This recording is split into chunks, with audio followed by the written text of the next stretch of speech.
Hello students, आप सभी का स्वागत है आपके अपने यूट्यूब चैनल ITI एडुशाला में। सेंट्रल रेलवे रिक्रूटमेंट सेल की तरफ से एक बहुत ही बड़े अमाउंट में अप्रेंटिस के लिए भर्ती निकल के आई है। बहुत सारे छात्र रेलवे से अप्रेंटिस करने के लिए इच्छुक होते हैं और बहुत सारे छात्र इंतज़ार भी कर रहे थे कि बहुत दिनों से रेलवे के अप्रेंटिस की भर्ती नहीं आई भी है, तो ज़्यादा वैकेंसीज़ नहीं आई थी बीच में। और ये जो वैकेंसी आई है सेंट्रल रेलवे की तरफ से बहुत सारी वैकेंसीज़ आई है। लगभग आपको 2422 पोस्ट के लिए अप्रेंटिस की वैकेंसी आई है। तो आज ही ये जारी किया गया है नोटिस सेंट्रल रेलवे की तरफ से। आप देख पा रहे होंगे नोटिफिकेशन नंबर और डेट 14/12/2022 आज जारी किया गया है। नोटिफिकेशन जारी किया गया engagement of apprentice under the apprentice act over central railway. Central railway में आपको अप्रेंटिस करने का मौका दिया जा रहा है। इसके लिए ऑनलाइन आवेदन भी स्टार्ट हो गया है। ऑनलाइन आवेदन आपका कल 15/12/2022 से स्टार्ट हो जाएगा और इसका लास्ट डेट है आपका अप्लाई करने का 15 जनवरी 2023 शाम के 5 बजे तक। तो ये होगा कि आपका फॉर्म कब से स्टार्ट होगा और इसकी लास्ट डेट क्या है, और भी डिटेल में हम इसमें डिस्कस करने वाले हैं। पोस्ट के बारे में, सिलेक्शन कैसे होगा, एज क्या होने वाली है, कहाँ कहाँ पे आपका कितने सीटें हैं, तो इन सभी के बारे में हम डिस्कस करने वाले हैं। अगर चैनल पे नए हैं तो चैनल को सब्सक्राइब कर दें, जिससे जो भी नई नोटिफिकेशन हो वो आपको आसानी से मिलती रहे। अगर आपने अभी तक टेलीग्राम ग्रुप को नहीं ज्वाइन किया है तो नीचे डिस्क्रिप्शन बॉक्स में आपका टेलीग्राम का लिंक दिया हुआ, आप वहाँ से उसको ज्वाइन कर सकते हैं। तो चलिए वीडियो को स्टार्ट करते हैं। टोटल जो इसमें वैकेंसीज आप देख पा रहे हैं 2422 पोस्ट की वैकेंसीज़ है। टोटल अलग अलग यूनिट्स के लिए है। तो इसमें यूनिट्स जो है आप दिखा रहे हैं कौन कौन सी यूनिट्स है। इसमें बात करें सिलेक्शन, तो आपका सिलेक्शन हर एक जो रेलवे बोर्ड है उसमें जो सिलेक्शन का क्राइटेरिया है आपका मैट्रिक और ITI का जो मार्क्स है, एवरेज मार्क्स निकाला जाएगा आपका, उसी के बेसिस पे होगा। और इसमें एक चीज़ मेंशन किया गया है कि जो आपका हाई स्कूल है, हाई स्कूल में आपका मिनिमम 50% होना चाहिए। अगर 50% से कम है तो आपका इसमें आप फॉर्म अप्लाई नहीं कर सकते। जो सिलेक्शन होगा वो आपका 10th प्लस ITI दोनों का जो एवरेज मार्क्स होगा उसी पे होगा। और इसमें मेंशन कर दिया गया है कि जितने भी सब्जेक्ट होंगे उसमें ऐसा नहीं है कि कोई बेस्ट 5 या बेस्ट 4 लिया जाएगा। टोटल जितने सब्जेक्ट है सभी सब्जेक्ट का आपको एवरेज लिया जाएगा क्लास 10th में जो मार्क्स है।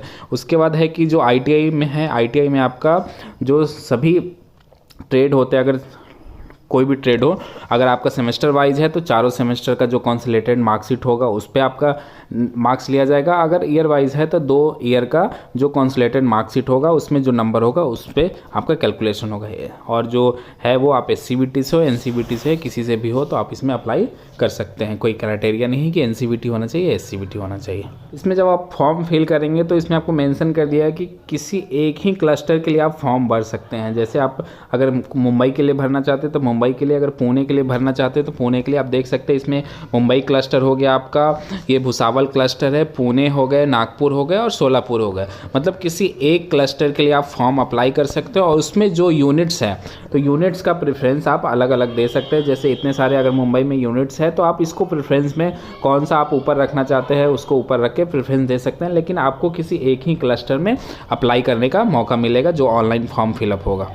इतने सारे क्लस्टर हैं आपका, मुंबई है, भुसावल, पुणे, नागपुर, सोलापुर, आप किसी में भी अप्लाई कर सकते हैं। और इसमें एक इम्पॉर्टेंट पॉइंट आप लोग को मेंशन किया गया है, नोट में लिखा है, इसका मीनिंग समझा देते हैं आप लोग कि आप लोग जिस भी क्लस्टर में अगर अप्लाई करना चाहते हैं तो अप्लाई करने से पहले आप नीचे जो वैकेंसीज़ की लिस्ट दी हुई है आप उस वैकेंसीज़ को लिस्ट को देख लें। अगर आप मुंबई क्लस्टर में अप्लाई करना चाहते हैं लेकिन मुंबई क्लस्टर के जिस यूनिट में आप अप्लाई करना चाहते हैं अगर उस यूनिट में आपकी सीट नहीं है तो फॉर्म भरने का कोई मतलब नहीं होगा। तो वही इसमें मेंशन किया गया है कि आप जो वैकेंसीज़ है पहले उस वैकेंसीज़ को देख लें, किस यूनिट में किस क्लस्टर में आपकी वैकेंसीज़ है उसी क्लस्टर का सिलेक्शन करें और उसके बाद जिस यूनिट में है उस यूनिट का सिलेक्शन करें। अगर आप नहीं देख पाएंगे, ऐसे ही फॉर्म भर देंगे तो आपका, अगर मान लीजिए सीट नहीं हो, आप उस क्लस्टर को सिलेक्ट कर रहे हैं, उस यूनिट का सिलेक्ट कर रहे हैं तो आपका सिलेक्शन ही नहीं हो पाएगा क्योंकि वहाँ सीट ही नहीं है। अगर मान लीजिए कम भी सीट हो, 1-2 सीट हो, तो आप उसके अकॉर्डिंग उसको चेक कर ले तभी फॉर्म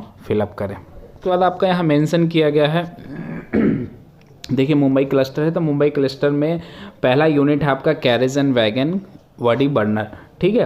तो इसमें आपका ट्रेड है और ये आपकी सीट है कैटेगरी वाइज, और यहाँ आपका क्वालिफिकेशन क्या होना चाहिए और ट्रेनिंग जो है 1 साल का है। तो फिटर हो गए, वेल्डर हो गए, कारपेंटर, पेंटर, जनरल और टेलर। तो इसकी सीट आपको देख रहे हैं, फिटर में 92 है, वेल्डर में 3 है, कारपेंटर में 15 है। ये आपका जनरल का है। टोटल यहाँ पे आपका सीट दिया हुआ है 182, 6, 28, 24, 18, इस तरीके से ये टोटल वैकेंसीज है। फिटर के लिए आपका फिटर में ITI होना चाहिए, वेल्डर के लिए वेल्डर में, कारपेंटर के लिए कारपेंटर में, पेंटर जनरल के लिए पेंटर, और टेलरिंग में जो है उनका स्विंग टेक्नोलॉजी या ड्रेस मेकिंग, दोनों में से किसी भी ट्रेड में अगर ITI हो वो हो सकता है। और आपका ट्रेनिंग का पीरियड क्या होगा, 1 साल का होगा। तो इसमें जो क्वालिफिकेशन रहने वाला है, आप जिस ट्रेड से ITI है उसी ट्रेड में वैकेंसीज़ है। उस पोस्ट के लिए अगर वैकेंसीज निकली है तो आपका उस संबंधित ट्रेड में ITI होना चाहिए। अगर 1 साल का है तो 1 साल का, अगर 2 साल का है तो 2 साल का। तो और देख पा रहे हैं कि मुंबई क्लस्टर के अंदर ही आपका ये यूनिट है, कल्याण डीजल शेड है, ठीक है। उसके बाद ये कुर्ला डीजल शेड है, उसके बाद कल्याण का एक और है, ठीक है। तो ये सब क्या है कि आपका यूनिट्स हो गए। उसके बाद आपका नेक्स्ट जो क्लस्टर है भुसावल क्लस्टर है। तो भुसावल क्लस्टर में फिर आपका carriage and wagon depot unit है, उसके बाद इलेक्ट्रिक लोको शेड आपका यूनिट है। तो इस तरीके से बहुत सारे यूनिट है एक क्लस्टर में। तो हर एक में वैकेंसीज अलग अलग है, कैटेगरी वाइज भी अलग अलग है, और ट्रेडें भी बहुत सारी अलग अलग है। कहीं पे कोई ट्रेड में वैकेंसीज है, किसी ट्रेड में वैकेंसीज नहीं है। तो ये पूरा लिस्ट आप देख लीजिएगा। ये PDF आप टेलीग्राम ग्रुप से डाउनलोड कर सकते हैं। अगर आपने ज्वाइन नहीं किया है तो नीचे डिस्क्रिप्शन बॉक्स में लिंक है, वहाँ से आप ज्वाइन करके इसको डाउनलोड करके देख सकते हैं कहाँ पे कितने सीटें अवेलेबल है। उस एलिजिबिलिटी कंडीशन की बात करें तो कैंडिडेट का एज जो होना चाहिए वो 15 साल होना चाहिए और मैक्सिमम आपका 24 होना चाहिए। किस डेट तक? तो 15/12/2022 तक। 15/12/2022 तक आपका 15 साल एज हो जाना चाहिए। अगर मैक्सिमम है तो 24 होना चाहिए, उससे ज़्यादा नहीं होना चाहिए। एज रिलैक्सेशन मिलेगा आपको 5 साल का SC ST के लिए और 3 साल का OBC कैंडिडेट के लिए, ठीक है। तो ये डेट मेंशन किया गया है कब से कब तक आपका जन्म तिथि होना चाहिए, डेट ऑफ बर्थ आप इसके अकॉर्डिंग देख सकते हैं। उसी के अकॉर्डिंग आप उसमें अप्लाई करेंगे। अगर अपर एज हो जा रहा है, अगर मिनिमम भी हो रहा है 14 साल से कम या 24 साल से ज़्यादा, तो आप इसमें अप्लाई नहीं कर सकते हैं। तो आप उसके अकॉर्डिंग अपना एज चेक कर लीजिए कि आपका डेट ऑफ बर्थ क्या है। उसके बाद है पेमेंट का। तो पेमेंट आपको पता है, जो भी रेलवे की भर्ती होती है उसमें आपका जो फीस है, एप्लीकेशन फ़ी है 100 रुपये लग रहा है, नॉन रिफंडेबल है, ये रिटर्न नहीं किया जाता है, 100 रुपीज़ फीस लगेगा।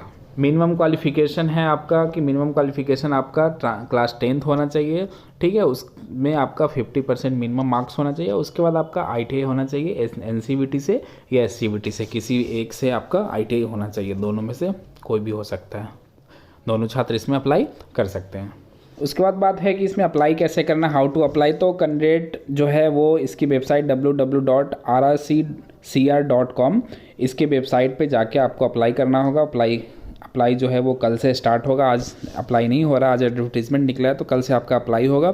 तो आप उसके वेबसाइट पे जाके अप्लाई कर सकते हैं। कैसे अप्लाई करना है उसका एक अलग से वीडियो हम बना के आप लोग को अपडेट कर देंगे, आप वीडियो देख लीजिएगा। उसके बाद आप अपना अप्लाई करिएगा। इसमें स्कैन फ़ोटो लगेगा, आपका सिग्नेचर लगेगा, सॉफ्ट कॉपी, स्कैन सिग्नेचर, और डॉक्यूमेंट जो अपलोड करने हैं आपको, क्लास 10th का डॉक्यूमेंट अपलोड करना पड़ेगा।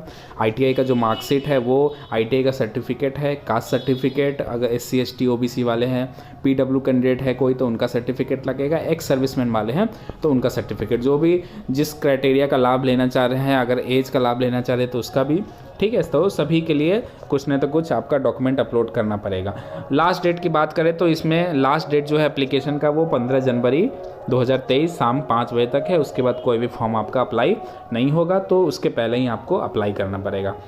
जो स्टाइपेंड मिलेगा आपको 7,000 पर मंथ मिलेगा, या तो वो ITI वाले हो या पॉलिटेक्निक वाले। उसके बाद है कि आपको कोई हॉस्टल एकोमोडेशन नहीं दिया जाएगा। रहने के लिए कैंडिडेट को खुद से अरेंजमेंट करना पड़ेगा। जहाँ पे ट्रेनिंग होगी आपको खुद से अरेंजमेंट करना पड़ेगा। रेलवे की तरफ से कुछ भी प्रोवाइड आपको नहीं किया जाएगा रहने के लिए। ये एग्रीमेंट है कि आपको एग्रीमेंट कराया जाता है, कॉन्ट्रैक्ट साइन कराया जाता है अप्रेंटिस ट्रेनिंग के लिए। उसके बाद मेडिकल फिटनेस, ये सब आपको लास्ट में जब वेरिफिकेशन होगा, डॉक्यूमेंट वेरिफिकेशन, उस समय आपको मेडिकल प्रोसेस करवाना पड़ेगा, ठीक है।